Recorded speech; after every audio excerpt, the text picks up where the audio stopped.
All right, here we got a 96 Cummins, not a Dodge. We got a Cummins. Because we all love the engine, but the truck had a few issues. One of the biggest issues was suspension on these trucks. We got a massive heavy engine, and if you've ever heard of death wobble, every little piece of steering wears a little bit and your tires are chasing each other going down the road, and you will need to change your underwear. But Jaron from Cummins, Yep, you fixed it. I did. Two-wheel drive, 96, 2500, 14 years I think we've had it. Transmission's been rebuilt, surprise. Had a head gasket for a coolant leak. Not a failure of the engine, just wear out over time. Before it had inner outer tie rods on both sides, and then it had center link joints, and then it had the wear point at the bottom of the box and the wear point at the end of the pitman arm. Steering box dates back to mid-60s sometime. Yeah, because so the frames and everything is basically the same, right? Yep, now it's all rack and pinion. Okay. You don't use any of the factory mounting for the box. Weld in some sleeves into the front cross member to mount the rack. Yeah. So now all we have are inner and outer tie rods on both sides, and there's no actual wear joints out here other than those U-joints. But they'll last 200,000 miles. Yeah. So yeah, here's the new rack. Remember? So you had to cut a hole in here? Yep, I think we used a hole saw on this side. On the back side, there's not enough room. Okay. So plasma cutter. Okay. You can gain access to it. You have to bend the brake lines out of the way a little bit. Bend it out, weld it in. Not a huge problem there. Other than that, it's either factory second gen stuff or factory third gen stuff, other than one hose adapter. Okay. So take us through what you did. So, source the rack. The rack is from an 05 to 08, 35, 25, or 1500. They're all identical for the two-wheel drives. So we got that. Tie rods happen to have the same taper, same size, everything for these knuckles. So bolts right up. So you can hang the rack by the tie rods on this front end. You have to mount the rack to the frame. So we got some heavy walled pipe or tubing. So I said pipe for the frame. It's steering, it's very critical. Yeah. You got to make sure it's structurally sound. So I think it was 1.5 inch diameter ID or OD, and then 5/8 ID. Okay. So nice heavy wall, welded really well. Yeah. So what you guys got to understand too is that Jaron is the safety inspector at Cummins, so he can't be driving around with a little piece of black pipe. No, I'm one of the safety guys. There's eyes on me. Sized it for the bolts and hardware that we wanted, and then sized it to position the rack forward and backwards as needed. If it's too far forward, when you go over bumps, you're gonna have bump steer. Okay. So you'll have some geometry issues with that. So measured everything up. I've actually got it on the forum, all the rough measurements and stuff that I had done. But then that will get the rack mounted to the frame. Okay, so there's the bolt with the coming through on the other end, with the hole that was plasma cut and the pipe that went through, and then the brake line that's around it, and then the same thing on that side. You can see the bolt sticking through the brake line, and that's all there is to it. It's actually pretty genius. So now the rack's mounted. You have to now worry about the steering shaft. So factory steering column in the truck, nothing modified. One of my things I like is keeping things to where they can go back to original. Got the steering box in the barn in the back. If this ever fails, I can go back to stock. But we were lucky enough because we got the rack from the salvage yard from the third gen, and it needed shortened. So cut some of the splines off, compress it a little bit, still has some compression for a wreck. And then had to use a carbide bit to grind out some of the coupler. I think they call it a double D fitting, but it's D's on either side and flat on top and bottom. On the second gen trucks, it's more rounded on top. So we had to machine out that aluminum. So carbide bit, a few hours. We actually had a test cab sitting there, so I could test it on a cab without having to scratch anything here. Test fit everything. I think we had to bend the motor mount ear a little bit to make room for the rack. Steering shaft adapter deal. Yeah, but unfortunately, it only works for two-wheel drive. Currently, I'd say yeah. Okay. The axle, the way the four-wheel drive axle moves, you would have to have the rack mounted to the axle and then make the steering shaft go to that. The only real problem with this setup is it's very tight to the frame. The four-wheel drive, the suspension's already lower, and once you have the axle drop or articulation, it's not going to work the way I have it set up. Okay, so when you're talking four-wheel drive tight to the frame, like you're talking up top here? The input from the steering shaft from the top of the rack. Yep. You see the motor mount up there? Might be kind of difficult to see. Yeah, I'll take your word for it. Oh, yeah, yep. Yep. So the shaft is very tight to it. We actually had to bend the motor mount a little bit to make it fit. Yeah, okay. So when you have the axle, and the axle's going to be about the same center line of this axle. Yep. It's going to be lower. So you have to get everything down lower to meet that axle. And now your steering is But now your steering, yeah, you got to make that, it's almost a 90-degree bend. Yep. So if you could get that See another steering box. Add another source of the problem. If you could come up with slip joints, U-joints, gonna add more of those wear points. But as far as the rack itself goes, it's far superior to anything Ram has put on a second gen.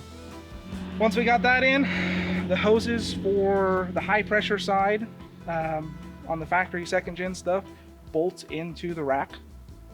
Factory hose, unhook it. It's actually got the original one that's been there since '96. Wow. So thread it on. I think we used a new O-ring. But the big deal, We thought we'd spend 8 cents on an O-ring. it came with everything. But then the outlet. So I don't know why they did it on the box, but the inlet and outlet are the same size. Right. We've all watched AVE online now. Your inlet is always smaller than your outlet in anything new. Yeah. So we have this huge outlet coming out of the rack, and a smaller one that goes into the pump reservoir from the original return. So a $5-6 Amazon barb adapter, a short section of hose that fit it, and then an adapter to go into the factory return for this. That looks really, really clean, really good. Yeah, there's some excess hose here. I couldn't get the fittings off of the power steering pump. Okay. To replace the line. I actually did purchase new line. 400,000 miles seems like a smart thing. Yeah. But I couldn't get the fitting out without starting to turn stuff that it wasn't supposed to turn. Okay. So Right. that's in the works. Hopefully once it's warm out again, Yeah. get everything finished there. If you had all the parts sitting there, you could pull this in at 8 o'clock and by 5 o'clock drive out with everything put in. Nice. So your whole budget on that with 350 US. nice. It was, if you went with the new rack, which this rack's been out of the wreck truck for quite a while. I think it's got 1 or 2 little tight spots. Okay. So my next upgrade or update on it would probably be a newer rack. One that's not got hopefully a little wear and one sticky spot. Other than that, I mean, 350 bucks. Took a lot of time on like Rock Auto. They've got all their measurements. I spent days planning everything out, but it's been well worth it. The Okay. truck, I mean, you literally have this much play in the steering wheel before the tire turns. You'll have to give it a little throttle for the first bit once it's in gear. Okay. So your dad bought this truck when you were 13? 13, I think I was in 8th grade, Okay. and he bought it with the intentions of me eventually driving it. Yeah, it's tight, isn't it? That's nice. First few times I drove it, if you're going fast enough and you turn it fast, it feels like the corner you're turning away from dies. Yeah. I'm sure that's just the truck. That's crazy. What pushed me to finally got to the point where if I was towing the gooseneck, you would drive down the road and crosswind. Drive through a section that's field, the wind's pushing on you, you got to compensate, so you're turning into the wind. Yeah. You come up on trees, now you got to uncompensate because you're going towards the ditch. So as you're driving along, it's Indiana. I mean, we're fields Right. everywhere with tree lines. So you're doing this 2 times a mile, and it just gets annoying. Yeah. First drive, 2 hours with the trailer. Never going back. And It pulls a little on certain highways. yeah, but you got different angles on the road for water Yeah. suspension, right? So Yeah, there's no wobble, there's no shake, and this thing's got 400,000 miles. 467. 467. So That is 650,000 kilometers. It's getting up there. More. 750. Yeah. 750,000 kilometers. Okay. Yeah, it's been a good truck. It's got a little vibration at speed. I don't know if it's driveline or tires. So you're saying one less turn, lock to lock? Yep. So I think it was 3.5 turns for the box, and now it's like 2.5. Nice. So where are we going now? This is airplane hangar? Yeah, so this is the Cummins corporate aviation hangar. So nice. Cummins has facilities all over the country, and for us, it's most economical to go to the plant fast instead of spending a day traveling. Yeah. So a few corporate jets inside. All Cummins powered? Yes, 6, 7, you know.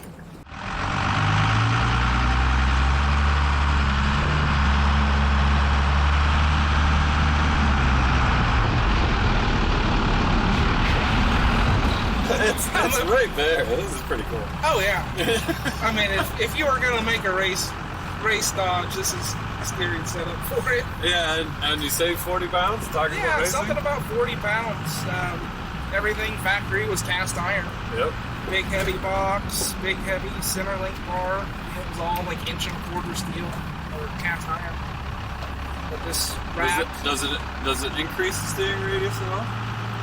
it should be the same steering radius. Okay. It should be pretty close because it's the knuckles and the control arms that have the stops, Right. not the rack or the box. Right. So it should have the same characteristics there.